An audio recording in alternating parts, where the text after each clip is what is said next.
So mao to sa mga mami nga mga person din ha, must purchase good ani nga kuan kaning kuan mo siya, mosquito repellent patch para ni sa mga gagmay nga mga person gani nga kanang diyata mabalaka kung matugpahan og lamok or mapaakan og lamok. Kay kani siya imong ra ni siyang ipatapot, kumbaga murag sticker ba, ipatapot ra nimo ni siya sa sinina sa mga gagmay nga mga person, and then wala na dayon kabalakan dayon kung matugpahan og lamok.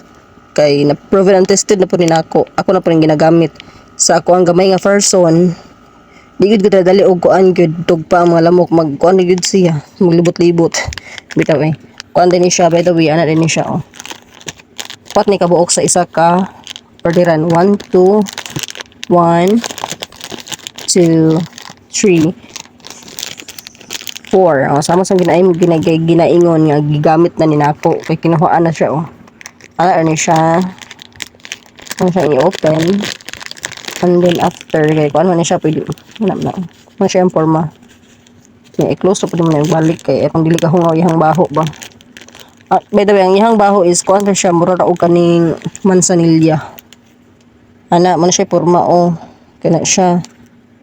Duha ka sticker niya. Ako ani kada mag-ilis og sanina ang gamay nga person. Ako ra ni siyang tungaon para tipid ba.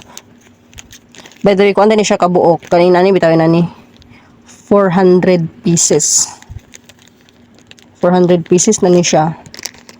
100 din siya kabuok ni isa kinani 100. So upat ni kabuok so mo to 400. So tinanion ra nako ni siya. Sa isa ka ilisan kani unom kabuok akong ipatapot sa iyang sinina o sa iyang gisuot ba. Anaon ra ni siya kaguan kani imuha ni siyang langkaton ana kanang buling man.